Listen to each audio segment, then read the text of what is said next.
Hello my lovelies and welcome back to my channel.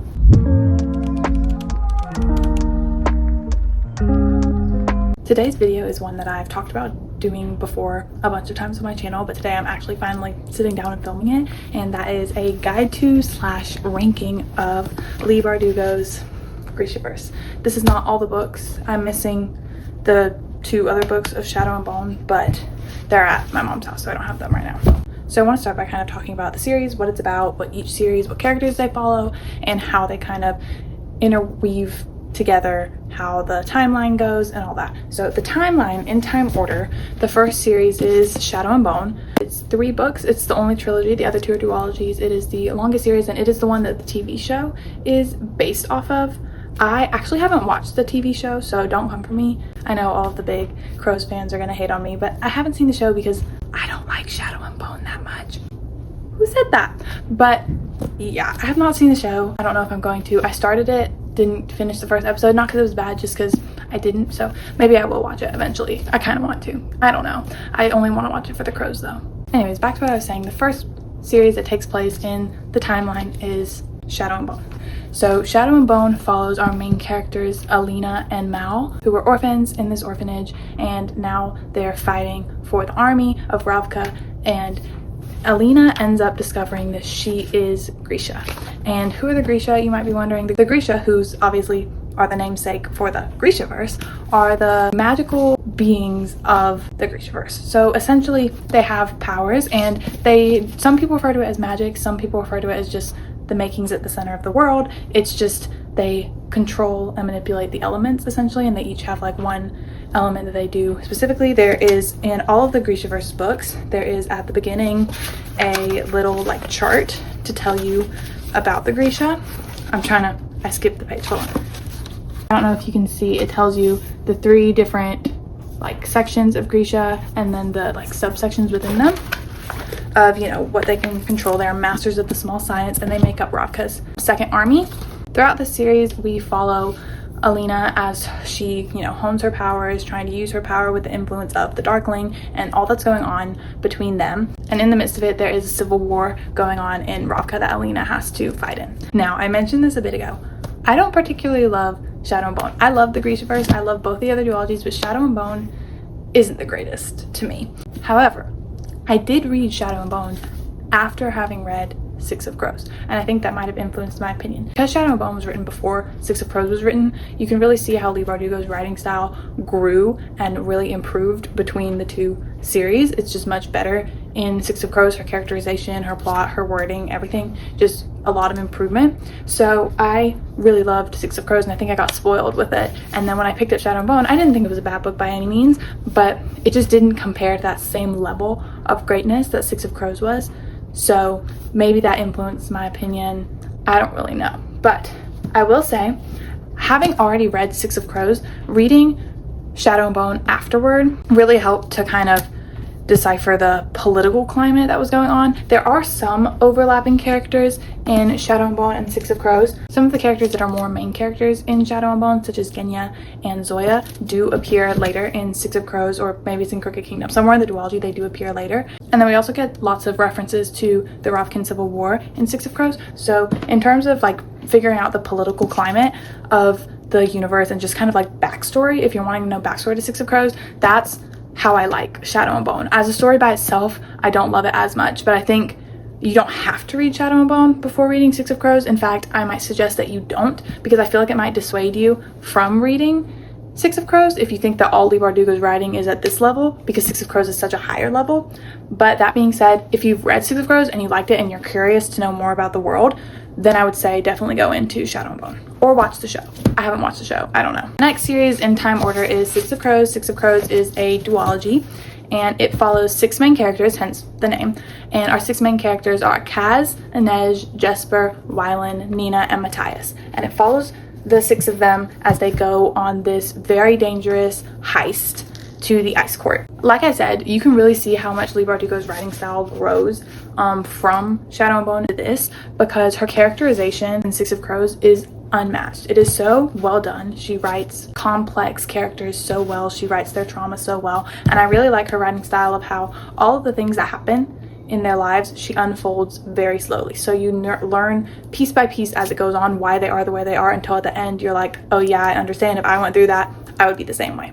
And I really like that about her writing. These books, I think, have my favorite cast of characters ever. Absolutely wonderful. Like I said, Leigh Bardugo, characterization in these books is unmatched. She does it so well. Like I said, these books take place in the wake of the Rafkin Civil War, so this is after the Civil War has gone. I don't know exactly how much time has passed, and like I said, some of the characters in Shadow and Bone do appear in here, and it's nice to know their backstory from Shadow and Bone, but it's nothing that you need to know, and you won't be confused if you haven't read Shadow and Bone going into Six of Crows. And then after Six of Crows, we have the King of Scars duology. These books follow multiple different characters, but the main ones are Nikolai, Zoya, and Nina. And Nina, yes, is the same Nina from Six of Crows. Like I said, Shadow and Bone and Six of Crows you can read in any order. You don't need one to read the other. However, King of Scars, you definitely need to have read both of the other series to get into King of Scars. Otherwise, you're going to be confused, and there's going to be lots and lots of spoilers to the other series, and you just won't really know what's going on. You won't know the backstory, you won't know the depth of it, so you really do need to read the other two series before reading King of Scars. It doesn't matter what order you read the other two in, but read this one last. And the reasoning for that is because this takes place pretty soon after the heist in Six of Crows, and it has lots of references to what happened in the heist with Nina, because obviously Nina was involved in the heist, and Nina is the main character in King of Scars, and so it references back to her experience in the heist many times. And if you just haven't read the book, you're not gonna fully get what's going on, and it's really important that you do. So make sure you read Six of Crows before King of Scars. And then as far as Shadow and Bone goes, Shadow and Bone sets up the entire world for King of Scars. There's a lot of character overlap because we have Nikolai, Zoya, Genya, Alina, all of them in here, and then they appear all again in King of Scars as like main characters. So it's very important that you read Shadow and Bone first. Otherwise, you're just not going to know what's going on. You're not going to understand why anything that's going on is important. You're not going to understand the significance of the things happening, so make sure you read Shadow and Bone before. Now, the plot of King of Scars, it follows, like I said, multiple different people, and this is when Ravka is going to war with Shirda, which is their sworn enemy, and we learn about their rivalry in both of the other series. It talks about their rivalry, and then here's where it kind of all unfolds and they actually end up going to war. Now, what order should you read them in officially? I would say the best order to read them in would be Six of Crows, then Shadow and Bone, then King of Scars. But if you want to do them in chronological order, you could definitely also do Shadow and Bone, then Six of Crows, then King of Scars. But just make sure you read King of Scars last, and make sure that if you read Shadow and Bone first, you know that it's going to get better in Six of Crows, and that Shadow and Bone is not the pinnacle of Leigh Bardugo's writing. So now that you kind of have your little guide and what they're about, and you know what order they're in, what order to read them, I will now give you my ranking of the books. So first, we'll rank the series as a whole. Obviously, in third place, we have Shadow and Bone. Now, there's nothing wrong with Shadow and Bone. I'm not saying I don't like it. It just wasn't my favorite. It was my least favorite, definitely. And that's just because of how the writing style is, and you can really see it improve later on. So it's nothing to really worry about, nothing bad, just, you know, bottom of the pyramid. Then in second place is the King of Scars duology. I love King of Scars. Don't let this make you think I don't. I absolutely love King of Scars. It's very close between this one and number one, but this would be in second place. But they're absolutely wonderful. Definitely read them. And then in first place, of course, we have Six of Crows. This is just my absolute favorite. Character dynamics in this book, unmatched, better than anything. I absolutely adore them. So perfect. So that's my ranking of the series. And then if we want to rank all 7 books in the GRISHAVERSE individually, here we go. So last, at 7th place, my least favorite book in the GRISHAVERSE is Siege and Storm. This is the second book in the Shadow and Bone trilogy. I don't know what it is. I think it's a recurring thing in trilogies or books with 3 or more, where the second book just isn't the best. I rated Siege and Storm 2.5 stars, which is, you know, I mean, dead center, but relatively low. I don't remember exactly what it is about this book that I didn't like. I know I read it in one of my reading wrap-ups, one of my monthly wrap-ups. I talk more about it. I don't know which one. You might have to do some searching.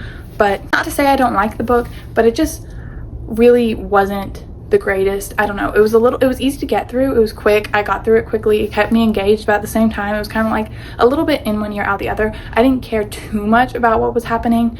And I think it was just because the characters, I felt very detached from the characters. But I'm not saying don't read the book. I'm just saying don't expect it to be the greatest thing ever. Then in 6th place, we have Shadow and Bone, the first book in Shadow and Bone, of course. And that one I rated 2.75 stars. So a little higher than Siege and Storm, but not by much. Again, it just I read this one after having read Six of Crows, and it just didn't feel near as good. And so I think it was just like the shock value of it not being the same level of like quality that made me rate it so low. But I do, again, it's close to 3 stars. I think it's good.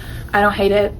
That's just where it stands. Then in 6th place, the final book of the Shadow and Bone trilogy, and that is Ruin and Rising. I rated this one 3 stars, so now we're getting into territory of all right, that's respectable. I really think I just liked how everything wrapped up in the end, and again, good book. I'm not complaining. It's just not the same level as the other ones. Now, I will say this. I think a big part of the reason I didn't like the Shadow and Bone series as much as the other series is because each series has, you know, a romance or two that aren't, definitely not the focal point of the story, but they're like a very little subplot, and it's like, oh, how nice. And I love the romances in Six of Crows, and I love the romances in King of Scars. However, the main romance in Shadow and Bone, I wasn't super interested in. I didn't really like the characters' dynamic together. I don't know. I just didn't, they weren't giving what I wanted them to give. I didn't like them very much together. I was like, okay, fine. They're ending up together. They're in love. Great. But it wasn't something that I was like, I really love them, versus in the other two, I'm like obsessing over these characters' relationships. So maybe that's why I don't prefer that one as much. In 4th place, we have King of Scars, the first book in the King of Scars duology, and this one I rated 4.25, so quite a jump from the 3-star rating. Absolutely wonderful book, adored it. 4+ stars is a great rating. It's very, very good. Highly recommend. Love the characters, love everything they do.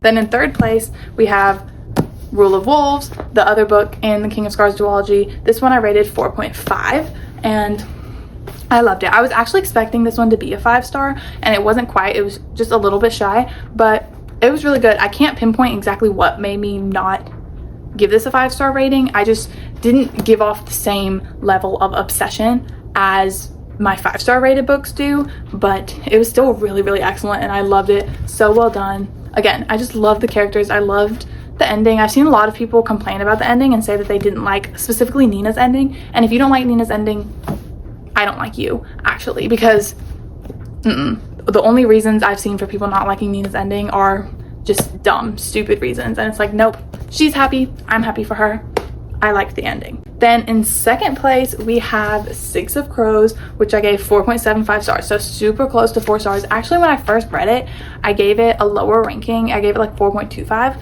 but then after sitting on it for a bit, I bumped up my rating because this book was excellent. It was so good.